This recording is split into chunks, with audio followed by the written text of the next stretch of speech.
उत्तर प्रदेश में निकाय चुनाव के तैयारियों को लेकर के बिगुल बज चुका है। सारे राजनीतिक दल अपनी तैयारियों में जुट गए हैं। ऐसी स्थिति में छोटे राजनीतिक दल हैं, उनका क्या रणनीति होगी होने वाले निकाय चुनाव में, इस पर ज़्यादा बातचीत करने के लिए हमारे साथ मौजूद हैं सुहेलदेव समाज पार्टी के राष्ट्रीय अध्यक्ष ओम प्रकाश राजभर जी। निकाय चुनाव की तैयारियाँ लगभग सारे राजनीतिक दल कर रहे हैं। आपकी पार्टी की क्या रणनीति होगी निकाय चुनाव में?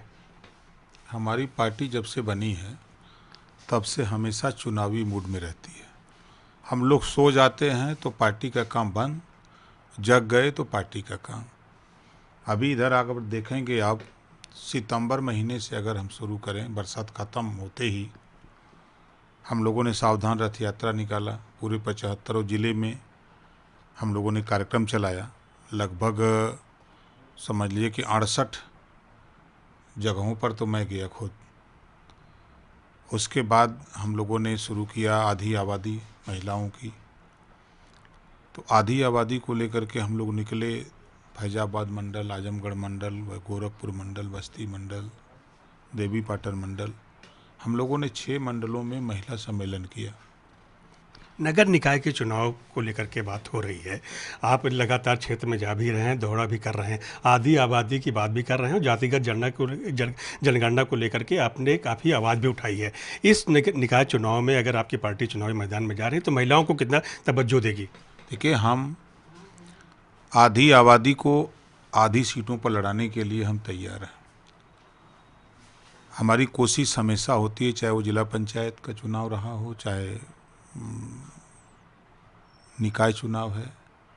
पिछली बार भी हम लोग 6 जीते थे, जिसमें 3 महिलाएं जीती थी।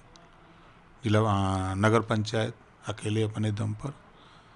इस बार भी हमारी कोशिश हो रही है कि ज़्यादा से ज़्यादा उनको भागीदारी सुनिश्चित करें और भारतीय समाज पार्टी अकेले अपने दम पे चुनाव लड़ेगी।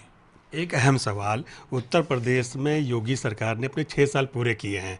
पिछली सरकार में आप भी मंत्री रहे हैं, लेकिन किन्हीं विवादों के कारण आपको मंत्री पद छोड़ना पड़ा और पिछले कुछ दिनों से देखा जा रहा है कि आप उन्हीं नेताओं के साथ आप दिखते रहे। ऐसा कौन सा गठबंधन होने जा रहा है आपका? उस समय भी मैं, जो जिससे हमारा संबंध था, उनसे संबंध था और हम इस बात को तब भी सदन में बोलते थे, आज भी सदन में बोलते हैं। आज भी आपके सामने कह रहा हूँ कि सामान्य वर्ग के लोगों को, जब सभी बच्चों को छात्र होता, छात्र की कोई जाति नहीं, लेकिन अगर संविधान में क्राइटेरिया बनी, कैटेगरी बनी है, तो उस कैटेगरी के हिसाब से सामान्य वर्ग को, अनुसूचित जाति जनजाति को अगर छात्रवृत्ति सभी बच्चों को मिल रही है, तो फिर पिछड़ी जाति के बच्चों के साथ अन्याय क्यों? अगर ये सरकार कहती है तो ये सरकार में भी अन्याय क्यों हो रहा है? तो सरकार पिछड़ी जातियों को लेकर के, जैसा आप कह रहे हैं कि मतलब कोई बहुत ज़्यादा कार्य नहीं कर रही है, जैसा आपका क्या मानना है कि मतलब सरकार इस पे बहुत रुचि नहीं ले रही है या सरकार करना नहीं चाहती है? देखिए, रुचि अगर होती तो पैसा बजट देते ना, क्यों नहीं किया? क्या कारण है? समाजवादी पार्टी से अलग रहे शिवपाल यादव, अब फिर समाजवादी पार्टी के साथ उनके समर्थन में हैं, तो आपको क्या लगता है कि आने वाले समय में समाजवादी पार्टी और शिवपाल यादव की क्या स्थिति होगी? देखिए, बिखरा हुआ समाज कभी शासक नहीं बन सकता। शिवपाल जी साथ गए हैं और साथ रहे हैं, 22 के भी चुनाव में रहे हैं और फिर साथ गए हैं। उस समय उतना रुचि नहीं थी जितना इस समय उनको तवज्जो और रुचि दिख रही है। तो कर का लेंगे, जस करनी उस भोग विधाता, नरक जात काहे पछताता।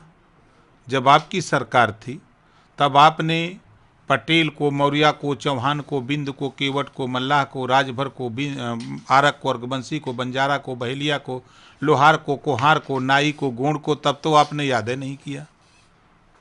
आपके साथ वोट देने वाली बड़ी संख्या में जुल्हा, दुनिया, अंसारी, साईं, दर्जी, फकीर, शेख सैयद, पठान, उसका भी आप नहीं हुए। स्वामी प्रसाद मौर्य तो गए हैं उनके साथ। वो तो जाते हैं जहाँ सरकार बनवाने जाते हैं। स्वामी प्रसाद मौर्य आपको लेकर के बड़ा उल्टा सीधा बयान देते हैं कि ओम प्रकाश राजभर 72 छेद वाली चलनी है, उनका कहीं कोई वजूद नहीं है, वो सिर्फ फर्जी माहौल बनाया करते हैं। वो एक चोर, साइकिल चोर, दूसरे को साइकिलिए चोर समझता है। अगर वो मर्द होते, ईमानदार होते, तो कांसीराम जी बहुजन समाज पार्टी मायावती के साथ रहते। वो बदल बदल करके भाग के गए कहाँ? 4 बार मंत्री थे, तब न रामचरितमानस की चौपाई याद आई, ना महिलाओं का अपमान समझ में आया, ना पिछड़े दलित का अपमान समझ में आया। जब सत्ता जाते देखा तो रामम शरणम गच्छामि, उसी राम तुलसीकृत रामचरितमानस पर माला फूल चढ़ाया, अगरबत्ती दिखा करके बेटी को सांसद, अपने मंत्री बने 5 साल। अगर लायक होते, उनकी सरकार में 68,500 शिक्षक भर्ती में रिजर्वेशन में जो छूट 5% मिलती है नहीं मिली। जब मैं बोलता था सदन में तो मुस्कुरा रहे थे।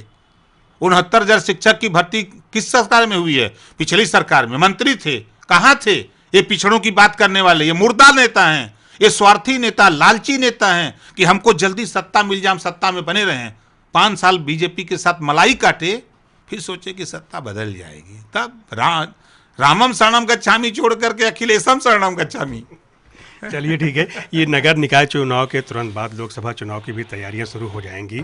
अभी आप कहीं किसी राजनीतिक दल से कोई बात चल रही है कि किसी के साथ गठजोड़ करेंगे, या किस विचारधारा के लोगों के साथ आपके विचार मिलेंगे?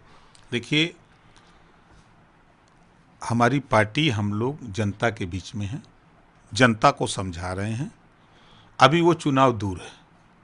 देखिए, बड़ी पार्टी देश में सत्ता की भाजपा है, वहाँ भी वो 50 दलों को मिला के अलग अलग सरकार बना रही है। यूपी देखिए, बिहार देखिए, जहाँ देखिए गठबंधन की सरकार है। तो वो चुनाव आएगा, फिर कौन कौन गठबंधन क्या बनेंगे, तो फिर विचार किया जा सकता है। एक गठबंधन तीसरा बना रहे हैं हमारे भैया अखिलेश जी, भारतीय जनता पार्टी को जिताने के लिए। अरे तीसरा क्यों बनाते हो, दूसरा क्यों नहीं बनाते?